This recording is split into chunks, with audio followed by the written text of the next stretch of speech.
Welcome to the Mojo Mundi podcast, where it's all about magic, manifesting, and movement.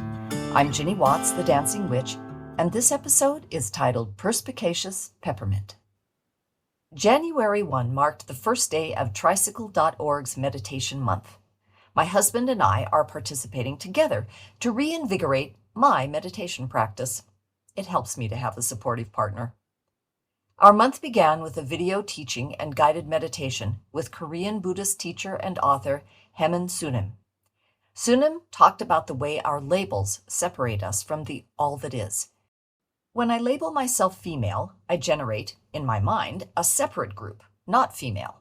When I label myself liberal, I construct a group, conservative, that I perceive as separate. These labels create a false sense of separation from the all that is, obscuring our connection and our interweaving with the whole of creation. Sunim's guided meditation helped me to viscerally experience a shift from separateness to interweaving, and it helped me understand at a whole new level the depth of connection we miss when we label. Nowhere has that labeling been more damaging than in our labeling of ourselves as human. We tell ourselves that we humans are not animals. We are separate, superior, members of an exclusive club in the totality of creation. As such, we have dominion over all things, and we may do to the rest of creation as we see fit. As a result, we separate ourselves not only from the other animals, but even more vigorously from the plant world. We miss the wisdom, the spiritual communion, the companionship, and the partnership offered by the most populous living organisms on the face of the earth. Plants make up a whopping 80% of Earth's biomass, easily outstripping bacteria, in second place at 13%, and animals at a measly less than 1%. Communion with this populace is integral to living in right relation in the world community, yet the majority of humans in the 21st century are oblivious to our multitudinous phyto-siblings, let alone being able to communicate with them. Lucky for us, the ancient plant wisdom of indigenous people around the world has not been completely lost, and there are still plant whisperers born each generation who are called to the mojo of the plant realm. My friend Stephanie Naftal is just such a person. As is often the case, the call from spirit, though unrecognized as such, was present in her childhood. So I think I was sort of made for this. I think some of us are just sort of born and raised, and you can go to astrology, of course, even. I mean, I remember the first person that read to me a big, long description of Virgo, and it said right in there that I would be always searching for God. And it's true. I was from third or fourth grade asking to go to church with friends. And so I was always seeking the spiritual. And with plants, becoming who I am now, everything was like a natural next step, including sharing, eventually sharing what I've learned over the years. But it started when I was really young, tasting grass and seeing what that was like and looking at how it moved in the wind. I mean, you could say also that I was born and raised to be a naturalist because I've always been like that, just watching and, seeing what grass tasted like, staring at the wind, staring at how it would move in the wind, and then eating, baby corn off the stalk long before you're supposed to actually pick it, just because I was, what is this like? Ooh, you can eat the whole thing. And so it was always like that. And then in my early 20s, the word herbalism came to me from a teacher. And that teacher really awakened something else in me, like going to the next level. And also, I'd gone through high school ignoring all that stuff for a while and being a teenager. And that teacher, he awakened it, he like reawakened it in me. And that's how it really started. And then taking lots of classes and eating lots of plants in the woods. And it just lit me up so easily. And so then, I drifted into wildlife biology and then came back into plant work and in a different way, learning the grasses and learning what soils they grow in and more range surveys and things like that. So that was really how I came back to plants, just took a job wanting to learn grasses, wanting to learn all these little flowers out there on the prairie. And then that became what it was for a while. And I've always made salves and I've always, given them to friends and family and made teas and things like that. So all along the way, the plants were there for me. And then, of course, when I started going to Belize in 2018, the first class I took was a spiritual bathing class. So, like an energetic healing class, working with plants and water. And that started a different kind of relationship with plants. So, you can see it's like starting when I was really young and all these different levels of depth until finally it was into the spiritual nature of plants and how they help us and how they're there for us and plant allies. And so that's really how it all happened. The struggle for us humans is that we have evolved not just to speak, but to categorize, to compartmentalize, to label. Just as we feel compelled to name the unnameable, we are wired to separate. The magic, of course, is in the coincidentia oppositorum of speaking our labels for ourselves, for animals, for plants, while simultaneously embracing the reality that exists beyond the labels. We are invited to hold both science and metaphysics as avenues to immersing ourselves in the true expanse of creation. What was it like then, and how is it now for you to combine a scientific view of plants and of the world, really, and a spiritual view of plants and of the world? Like how did that evolve over time, and how does it mesh now? So I love that combination, the logical and the intuitive, being a Virgo and being who I am and how I was raised. That logical was always really, really strong for me. Then as I got older and allowed that spiritual in more, I've been able to create a better balance. And I do think that we allow the logical to run us and then look to the intuitive.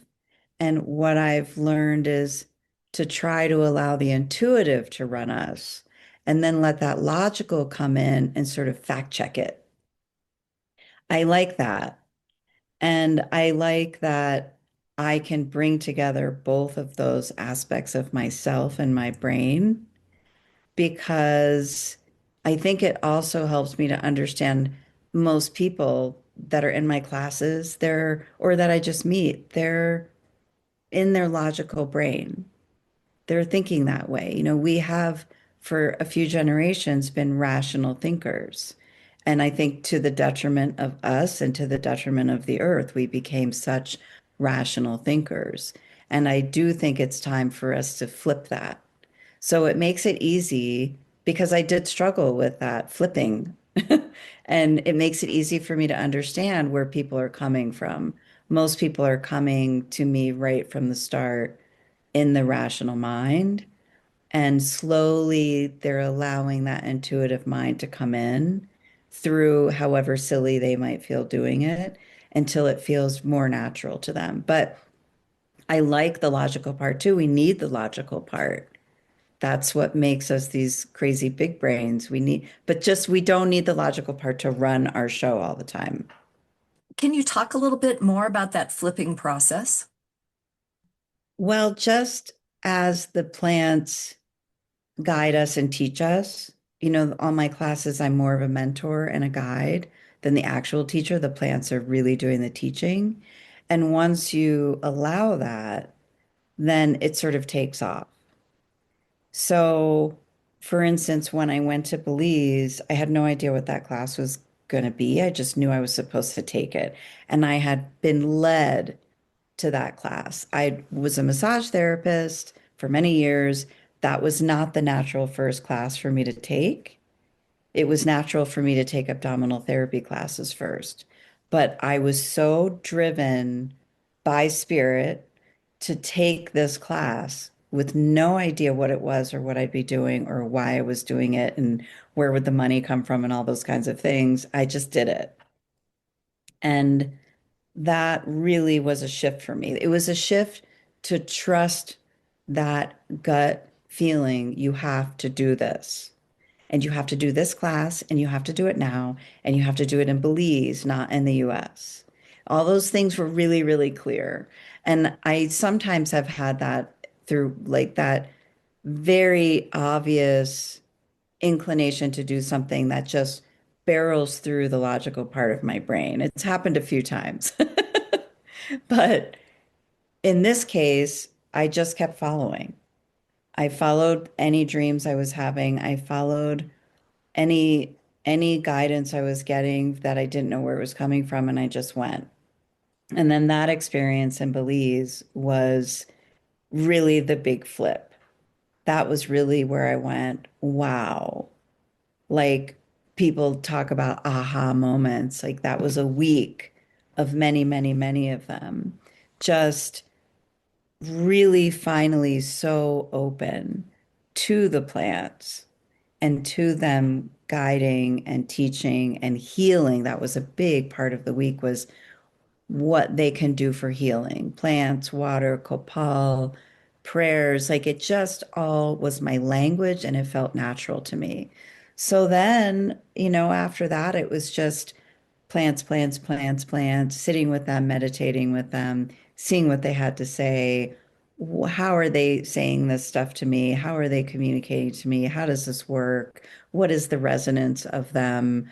What does that mean for me? Just again, that real dive into the intuitive while the logical brain is going, why, how, woo, what's happening? Make sense of it, process it. If the language of modern Western humans is about labeling, which can lead to a false sense of separation, what is the language of plants and how does it relate to the reality of oneness? What is the resonance that Stephanie is referencing? So this is really easy to explain to people who are into Star Wars, I right? love it. It's about like it's the Force, right? Um, but if you know that each plant is a sovereign being with its own personality, its own purpose in life, and that they are beings of resonance, and that that's how they communicate, right? This is scientific, like it's not me just making stuff up out of thin air. That's how plants communicate through resonance and through chemicals. We know now that when there's a disease or a pest that enters into a stand of trees, they they start communicating that to each other and putting chemicals out to each other. And there's been so much, I mean, the research on plants has been going on for over 100 years. A lot of it, unfortunately, was crushed a long time ago, but it's come back. Just things like what kind of music do the plants like to listen to?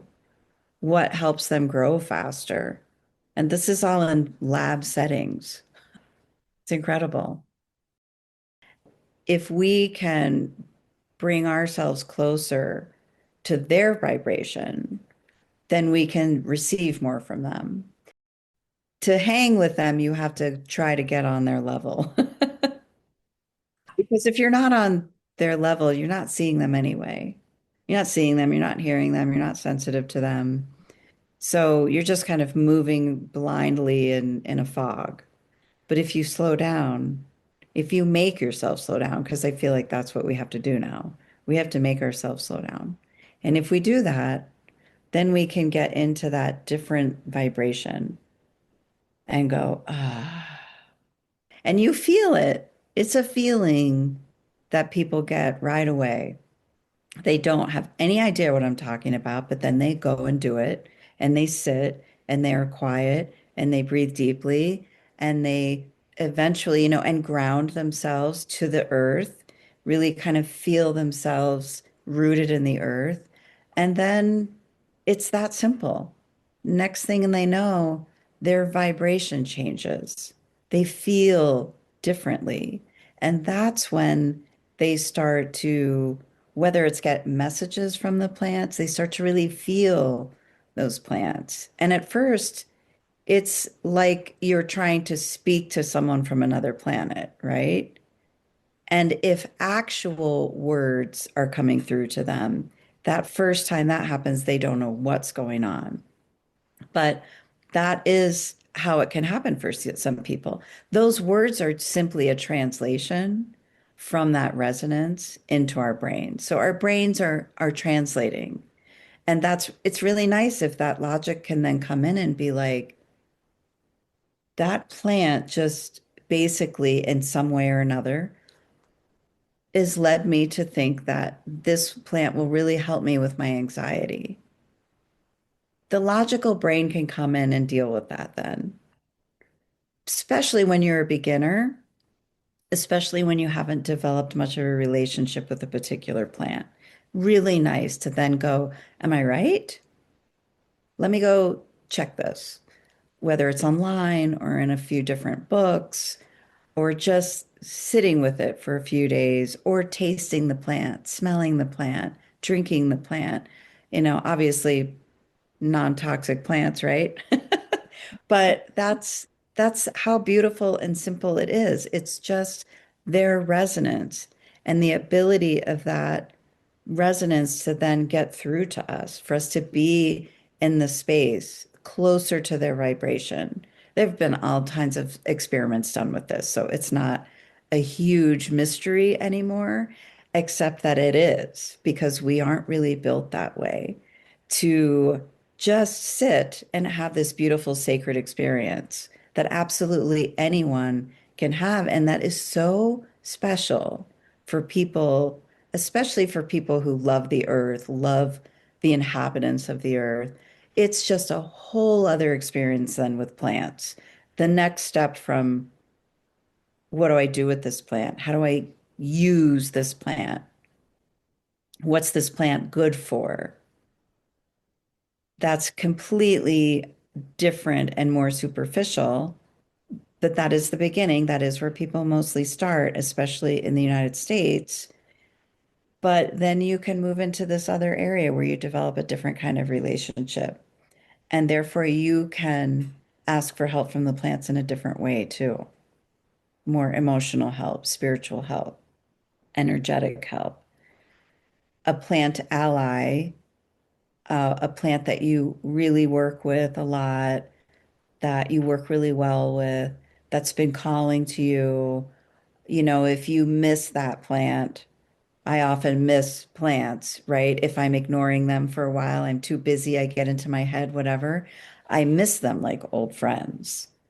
And so eventually you get to this point where you can work with plants in ways that they're not considered as quote unquote useful for. So you can just go deeper and deeper and deeper. It is a lifelong learning and experience to do this. I don't know that there's any experts out there or not, because everybody continues learning. I think with just maturity and age and allowing this wisdom to come in is again when I made a switch to wait, I don't have to know everything, which is impossible. I don't have to consider myself a quote expert. I don't have to necessarily know as much as this herbalist or that herbalist that I read or look up to or whatever. I just have to teach what I know. It was surprising how much I knew once I started teaching. Because it's so easy for us to, I don't know. And that's what everybody said, all of the budding and blooming herbalists I've had over the years, they all say, I can't teach this. I don't know this, and I don't know that, and I don't know enough. And teach what you know is what I tell people. Teach what you know. If all you know is about peppermint, you should be sharing that wisdom with people that you know about peppermint. And that's what I really think about it. We are supposed to be here sharing our wisdom. Whatever that wisdom is, we're supposed to share it. As we expand our awareness of the diversity that is creation and open to the possibility of communicating beyond words, beyond logic, new horizons reveal themselves. Do you feel the call to new horizons, yet wonder how to take the first steps into the beyond? Are you awakening to your own deepening wisdom and feeling uncertain how to walk in the world, embracing your powerful message?